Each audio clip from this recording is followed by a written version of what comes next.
Olá, bom dia. Hoje, quinta-feira, 15 de outubro de 2020. E talvez no momento mais tenso entre Ocidente e Oriente, os Estados Unidos fizeram um de seus destroyers, o USS Barry, atravessar o Estreito de Taiwan, atravessou o mar da China Oriental, passando por toda a costa de Taiwan, numa clara provocação à China. Antes de entrarmos nessa notícia e suas possíveis consequências, quero mandar um abraço para alguém, para uma família que está lá, bem pertinho, no Japão, a família Kawata, ou Kawata. Um abraço para Leandro Kawata e familiares que vivem aí no Japão. Um grande abraço a todos, Deus os abençoe, e abraço a todos os brazucas que estão por aí. Aí já deve ser quase 7:30 da noite, então uma boa janta para vocês. Bem, estamos falando do Oriente e estamos falando, portanto, de uma região que está muito tensa mesmo, porque as relações entre Estados Unidos e China, a cada dia que passa, ficam mais complicadas. Bem, hoje a notícia que vem da região é que este destroyer que vocês estão vendo, provavelmente aqui é o USS Barry, chegou muito pertinho do continente chinês. Aqui no mapa, vocês podem ver de um lado, do meu lado direito, a ilha de Taiwan, e do lado esquerdo, o continente chinês. Bem, o destroyer teria atravessado exatamente aqui, passando pelo Mar da China Oriental, ou Mar Oriental da China, como queiram. E, claro, passou ali nas barbas de Xi Jinping. Bem, o que acontece nessa região por ser tão tensa? O fato é que do lado direito, como vocês veem, está a ilha de Taiwan, que, segundo a China e a ONU, lhe pertence. Já Taiwan tem moeda própria, tem bandeira própria, tem hino próprio e se diz um país independente. Porém, não é reconhecido como tal pela ONU. Já foi reconhecido como tal pelos Estados Unidos até 1979. Depois de uma política de vamos ajudar a China, os Estados Unidos deixaram de reconhecer Taiwan, mas continuaram sim fornecendo armas e ajuda a Taiwan. Bem, o que acontece, para aqueles que não sabem muito bem por que o conflito é tão forte nessa região, é preciso lembrar que Taiwan foi o reduto dos nacionalistas chineses quando entraram em guerra contra os comunistas, lá no continente, exatamente na outra parte do mapa. O líder dos nacionalistas, Chiang Kai-shek, fez uma retirada estratégica para a ilha, levou o grupo dos nacionalistas a ocuparem toda a ilha de Taiwan, porque na verdade perderam a guerra para os comunistas, liderados por Mao Zedong, e fugiram para Taiwan. Isso em 49, os comunistas venceram a guerra civil e tomaram conta do continente. Porém, aqueles que perderam não perderam totalmente. Os nacionalistas se abrigaram em Taiwan e lá resistiram. E os comunistas, de 49, portanto, até agora, não conseguiram tomar conta da ilha e impor o regime do Partido Comunista Chinês.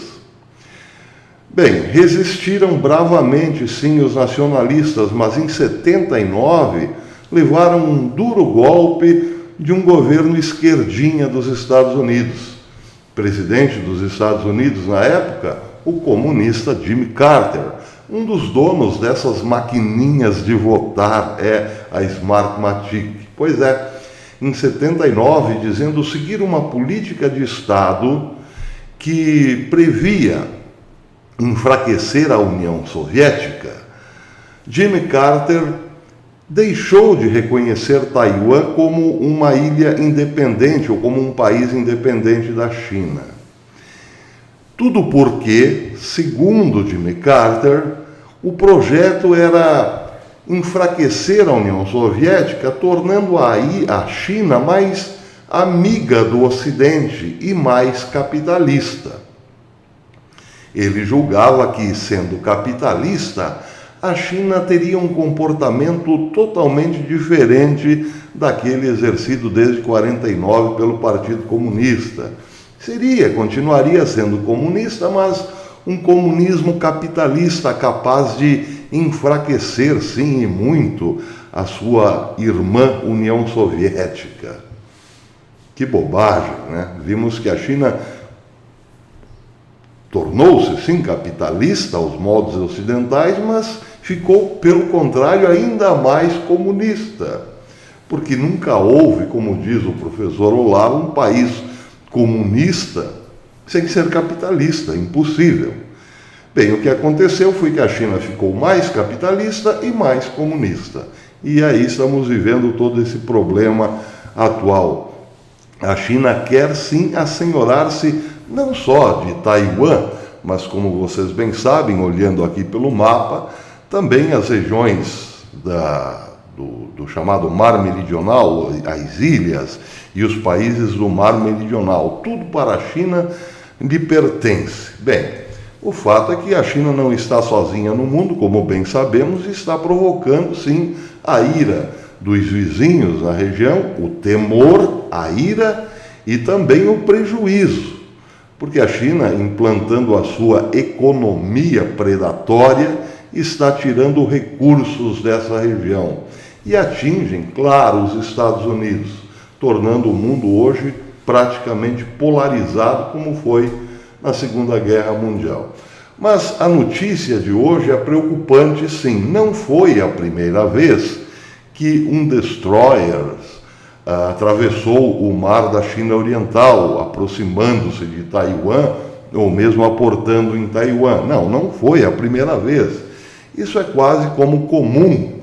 Acontece que o momento é praticamente de pré-guerra, por assim dizer. Então a matéria traz sim preocupação. Diz o seguinte, saiu agora na Infobae, um destroyer, ou um navio de guerra dos Estados Unidos, cruzou o Estreito de Taiwan ontem, quarta-feira, disse a Marinha dos Estados Unidos. E, evidentemente, irritou bastante a China, que reivindica soberania sobre o mar da China Oriental. O destroyers, que tem mísseis teleguiados, o SS Barry, fez uma viagem de rotina pelo Estreito de Taiwan ontem, 14 de outubro, de acordo com a lei internacional, disse a porta-voz da Marinha, disse a porta-voz da 7ª Frota da Marinha, Rin Monson, essa senhora que vocês estão vendo, em comunicado.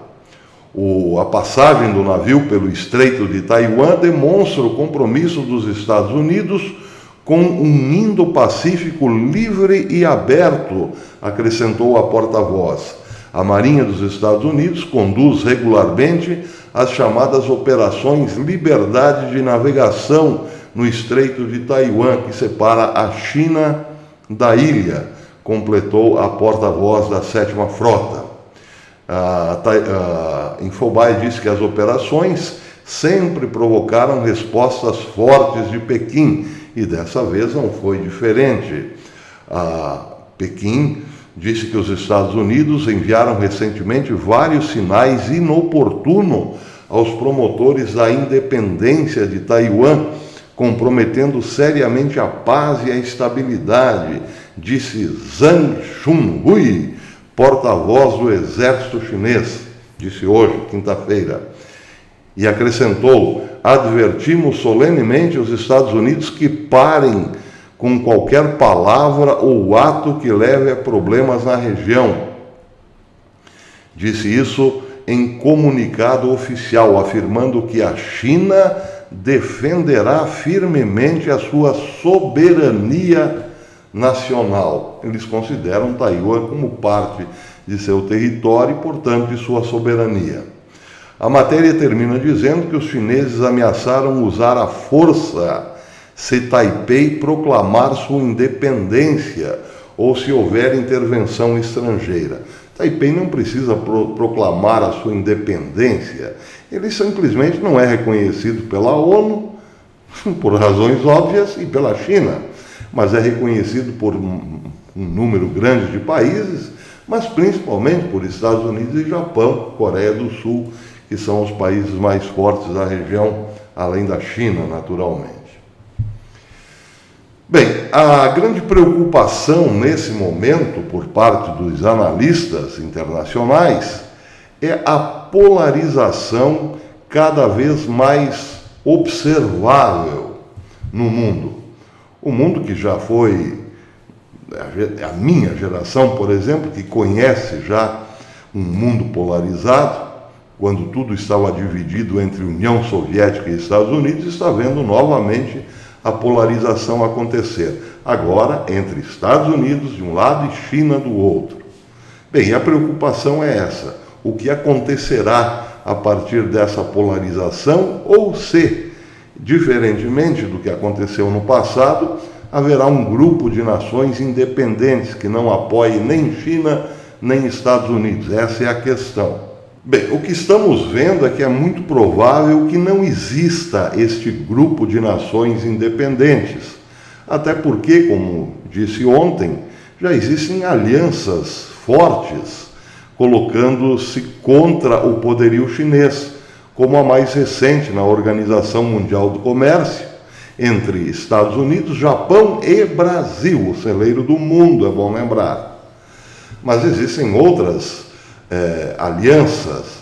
Existe, por exemplo, uma aliança hoje entre Japão, Austrália, Nova Zelândia. Existem alianças que também do lado da China, que, por exemplo, fincam um pé no Oriente Médio, como uma recente aliança entre China e Egito, o que é muito preocupante para o Oriente Médio, porque o Egito está numa relação muito boa com Israel, tendo em vista a parceria na bacia de Leviatã, onde tem uma fonte inesgotável de gás que servirá amanhã depois à Europa. E, bem, a China, aproximando-se do Egito, claro, aproxima-se também desta negociação. Aliás, o próprio Israel já andou meio que namorando com a China. Pois é, para o Egito é conveniente ter uma boa relação com a China, porque está prevendo logo mais um grande conflito com a Turquia, que chegou muito próxima do Egito, aliás, chegou ali na sua fronteira. A Turquia está ocupando hoje parte da Líbia e também quer apossar-se da bacia de Leviatã ou das águas territoriais do Egito. O problema é que a China também tem parceria com a Turquia, servindo e muito a Turquia, o país de Erdogan, em armas e tecnologia. É um grande imbróglio esse, mas muito preocupante a presença da China no Oriente Médio, meio que tomando sopa pelas beiradas, já que a Rússia tem lá sim um pé fincado há muitas décadas, ostensivamente a partir da Síria. O problema é a China que vai chegando, fazendo bons negócios da China e ficando pela região, como aliás ficou também pela África. A África hoje é praticamente quase que toda dominada comercialmente pela China, razão pela qual o Japão procura também alianças com países africanos para enfraquecer um pouco a presença da China na África. Bem, sobre a polarização, ela pode nos atingir também. O Brasil do presidente Bolsonaro, graças a Deus, está alinhado com os Estados Unidos. Ainda que sabemos bem, existe muita gente aqui do establishment que torce o nariz para os Estados Unidos. Tem gente até que gostaria hoje de fazer com que o Brasil casasse com a China, e gente graúda, bem sabemos. Mas, enfim, quem manda, pelo menos a política externa, é o presidente. E o nosso Itamaraty está, assim, alinhadíssimo com os Estados Unidos. Mas o nosso vizinho aqui do Sul, a Argentina, não está alinhada com a China. E a aliança é tão forte que a China tem, inclusive na Argentina, uma base onde nem militar argentino entra. Para se ter uma ideia, a China já manda, já domina certas províncias argentinas. Temos relatos aí estarrecedores de que em certas províncias argentinas, a moeda não é nem o peso, nem o dólar, é o yuan. Pois é, sem falar que o governo de Alberto Fernandes e Cristina Kirchner, muito alinhado com a China, já está praticando a, digamos assim, forma democrática chinesa de governar. Escreveu, não leu, pau comeu. Não sei, mas parece, dizem, há rumores que logo mais a Argentina até fará campos de concentração. Aí eu já não coloco a minha assinatura, acho um tanto quanto improvável. Mas, de resto, a Argentina está seguindo muito bem os passos do seu patrão lá do Oriente, ao que tudo indica.